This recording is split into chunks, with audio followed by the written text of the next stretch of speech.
About 2 weeks ago, I held an interview in French with Professor George Goma Gakisa from the Republic Congo, Congo Republic, generally identified as Brazzaville, just to distinguish from its big, large brother next door. And it was extremely informative. And I realized we have never really covered the Congo, Congo-Brazzaville at all in our, at least in my life here at this station. So after that time with the French interview, I determined that we would have another conversation with Georges Gomagakisa in English to explore some of those issues. I'm sorry, it's going to be a little shorter than I had wished, but I do welcome you to the radio. How are you, Georges Gomagakisa? I'm fine, Doug. What about yourself? And I, rather than me try to introduce you, could you briefly tell us who you are and where you are and what you're doing?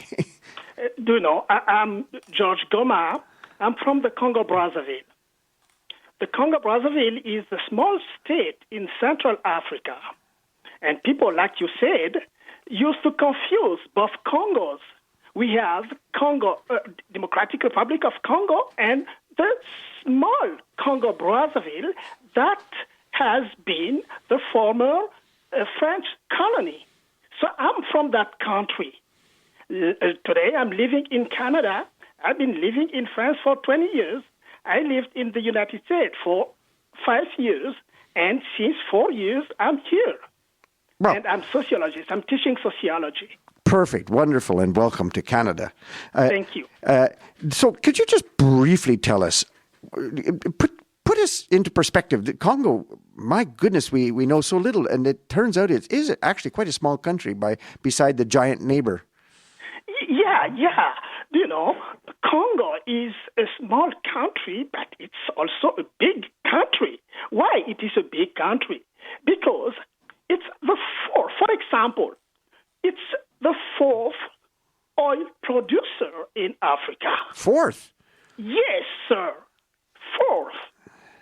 And we have only 4 million of inhabitants in the Congo-Brazzaville. You know. So fourth oil producer is not enough. But Congo also produces timber. Congo also produces a lot of other chief commodities such as diamond, such as ore, such a lot of stuff in Congo-Brazzaville. The problem with this country is the question to ask, why a so small country and so rich is in the same time a very poor country? Well, yes, that is a big question. So what is the answer? The answer, I think that the answer is to find the political situation of the country. Do you know this country has been, this is 55 years of independence. 55 years of independence. Since that time until today, we got 8 presidents. 8 presidents.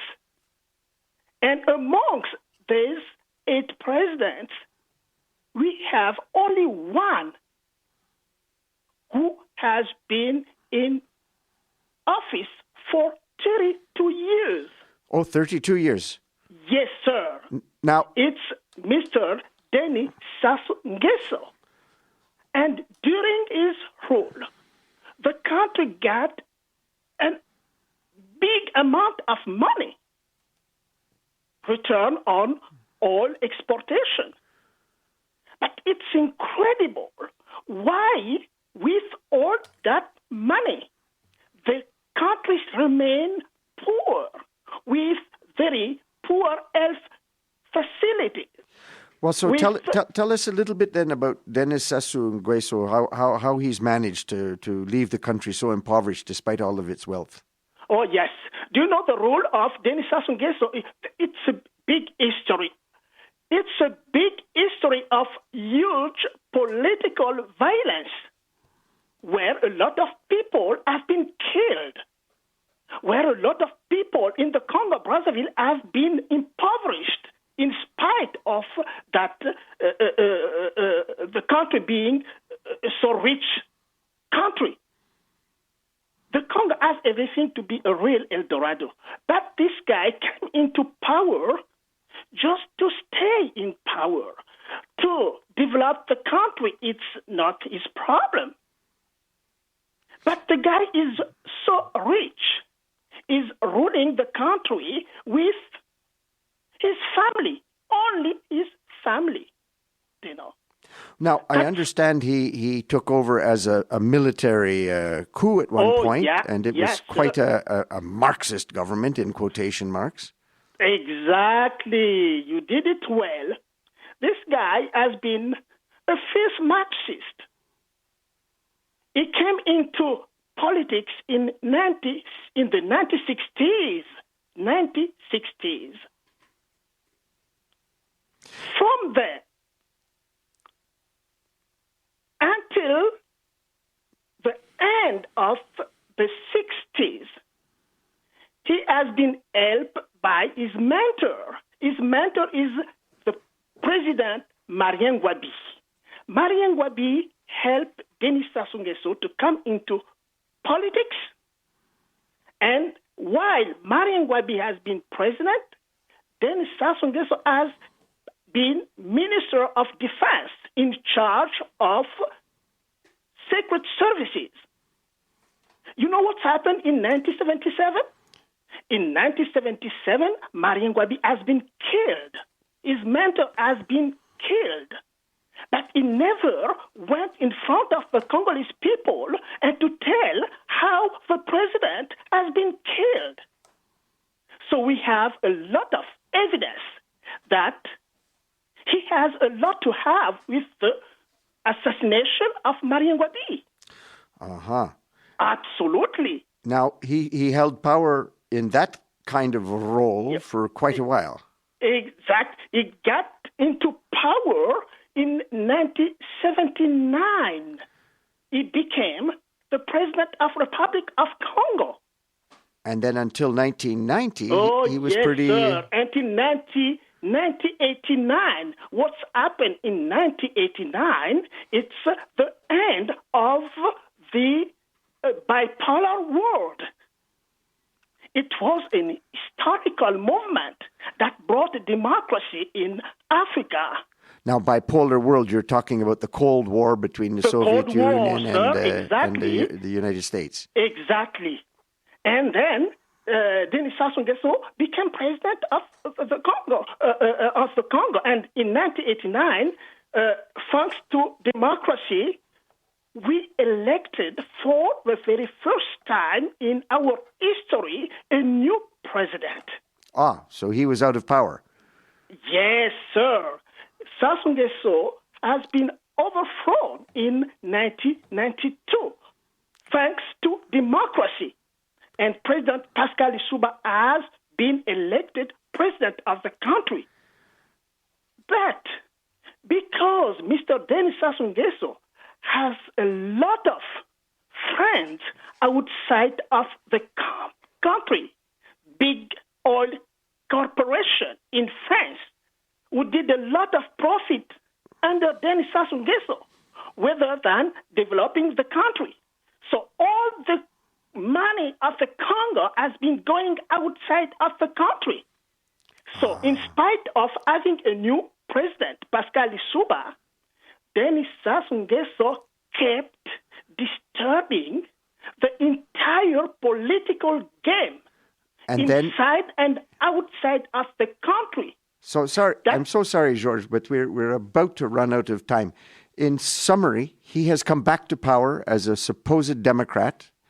And from what I understand, where the Constitution under the democratic dispensation was only for 2 terms, he's actually gone on for a 3rd term. How did he manage that without getting all the noise that we've heard in Burundi and Rwanda and other places?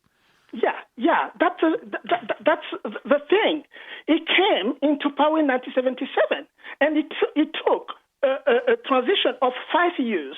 5 years of transition. In 2002, he got a new constitution of 7 years renewable once. So 5 plus 7 is 19 years in power. And what's happening today? What's happening today is changing the Constitution. It's changing the Constitution just to remain in power, to die in power, because he has been a big criminal. He has killed a lot of politicians in the country, So he's fearing to go to the International Criminal Court, That is why he's staying in the power for a very long time. Now, what is the goal of the folks that you're working with? I noticed that you've put this memorandum to the United States State Department. Yes. What is your goal? Our goal, you can say our goal, because we are a lot of Congolese people outside of the country, to do everything to prevent this guy to remain into power. So what we're doing is to raise awareness about what is going on in the Congo-Brazzaville. We send a lot of letters to the United States State Department. We are in touch with the authority here in Canada. We are doing a lot of gathering in Paris, in Europe, in Canada, in the United States. And Mr. Miller, we are organizing the coming month on February, from the 25th to the 28th, we are organizing the big gathering here in Canada. We call the round table to go through the transition, because we need a transition to the Congo-Brazzaville. We cannot afford to have a criminal in power in Congo anymore. George, I am so sorry to do this to you, and the story is fascinating. There's much more to talk about. We will talk